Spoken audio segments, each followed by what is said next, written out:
Hello, അപ്പോൾ നമുക്കിന്ന് എളുപ്പത്തിൽ ഉണ്ടാക്കാൻ പറ്റിയൊരു തേങ്ങാച്ചോറും അതിന് പറ്റിയൊരു ചിക്കൻ റെസിപ്പി ഉണ്ടാക്കാം.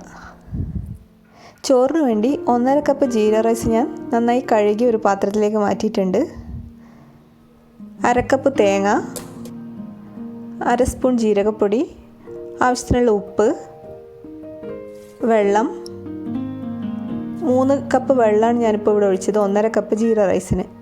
1 സ്പൂൺ നെയ്യും കൂടി ഇട്ട് നന്നായി ഇളക്കിയതിന് ശേഷം അടച്ചു വെച്ച് ഫ്ലെയിം ഓൺ ചെയ്യുക. ഒന്ന് തിളക്കുന്നവരെ ഹൈ ഫ്ലെയിമിലിട്ട് വേവിക്കുക. അതിനുശേഷം ഫ്ലെയിം ലോയിലേക്ക് മാറ്റുക. 10 മിനിറ്റാണ് നമ്മളിപ്പോൾ വേവിക്കാൻ പോകുന്നത്. ഇപ്പോൾ ഒരു 5 മിനിറ്റ് കഴിഞ്ഞു. അത്യാവശ്യം വെള്ളമൊക്കെ ഉണ്ട്. വീണ്ടും അടച്ചു വെച്ച് 5 മിനിറ്റും കൂടി വേവിക്കാം. ഇപ്പോൾ 10 മിനിറ്റ് കഴിഞ്ഞു. ചോറ് കുറച്ച് ഉറപ്പുള്ള പോലെ തോന്നിയുകൊണ്ട് 1/2 കപ്പ് തിളച്ച ചൂടുവെള്ളം ഒഴിച്ച് ഒന്നുകൂടി വേവിക്കാൻ വെക്കുകയാണ്.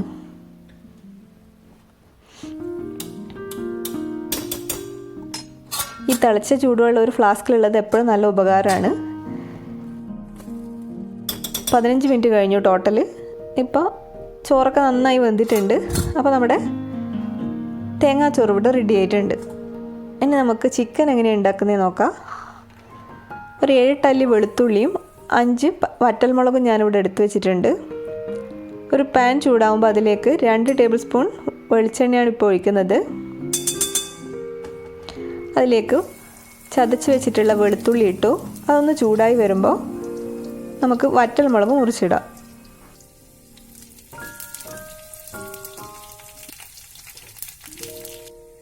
ചൂടായതിന് ശേഷം ഫ്ലെയിം ഓഫ് ചെയ്ത് മസാലപ്പൊടി ചേർക്കുകയാണ്. 2 ടേബിൾ സ്പൂൺ മല്ലിപ്പൊടിയാണ് ഇപ്പോൾ ചേർത്തത്. 1/2 ടീസ്പൂൺ മഞ്ഞൾപ്പൊടി, കുരുമുളക് പൊടി, 1/4 ടീസ്പൂൺ ജീരകം, 1/2 ടീസ്പൂൺ ചുവന്ന മുളക് പൊടി, കുറച്ച് ഗരം മസാല, ഇത്രയും കൂടി ചേർത്ത് നന്നായി ഇളക്കുക. ഇനി നമുക്ക് ഫ്ലെയിം ഓൺ ചെയ്യാം. അതിലേക്ക് കഴുകി മാറ്റി വെച്ചിരിക്കുന്ന ചിക്കൻ പീസ് ഇട്ട് കൊടുക്കുക. ഇവിടെ ഏകദേശം ഒരു 400 ഗ്രാം ചിക്കൻ ഉണ്ടാവും ഞാൻ എടുത്തിട്ടുള്ളത്. കറി കട്ട് വാങ്ങിയിട്ട് ഒന്നുകൂടി മുറിച്ചതാണത്. അതിലേക്ക് ആവശ്യത്തിനുള്ള ഉപ്പും കൂടി ഇട്ട് നന്നായി ഇളക്കുക. ഇതൊരു 10 മിനിറ്റ് വേവിക്കാൻ വെക്കണം. നന്നായി ഇളക്കിയതിന് ശേഷം അടച്ച് വെച്ച് വേവിക്കാം.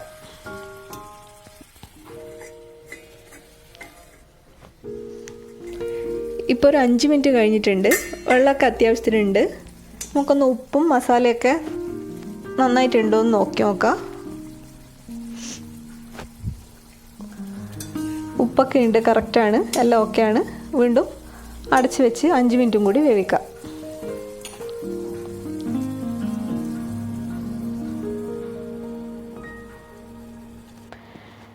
ആ സമയം കൊണ്ട് ഇത്രയും സാധനങ്ങൾ ഞാനവിടെ എടുത്തു വെച്ചിട്ടുണ്ട്. ഒരു സവാള, പച്ചമുളക്, 1/2 ലൈം, ഒരു 1/2 ടീസ്പൂൺ ജാഗരി. അതിൽ സവാള നമുക്ക് അരിഞ്ഞ് മാറ്റി വെക്കണം.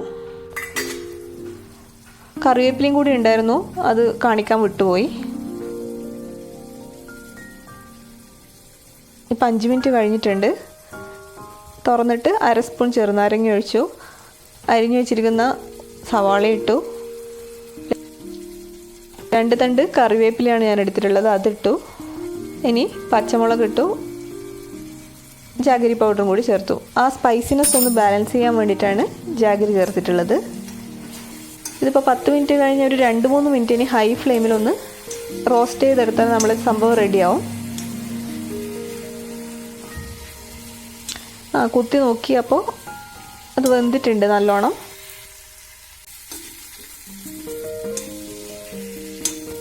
ഇനി ഒരു 1 മിനിറ്റും കൂടി നന്നായിട്ട് നമുക്ക് റോസ്റ്റ് ചെയ്യാം. ഈ പറഞ്ഞ ഇൻഗ്രീഡിയൻസും അതിൻ്റെ അളവൊക്കെ ഞാൻ ഡിസ്ക്രിപ്ഷൻ ബോക്സിൽ കൊടുക്കാം. എന്തെങ്കിലും ഡൗട്ടുള്ളവർ അവിടെ നോക്കിയാൽ മതി ഏതൊക്കെയാണ് സാധനങ്ങൾ ചേർത്തതെന്നുള്ളത്.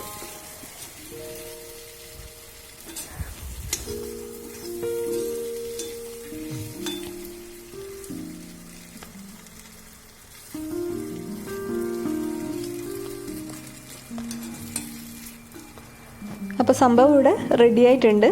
ഇനി നമുക്ക് ഫ്ലെയിം ഓഫ് ചെയ്യാം.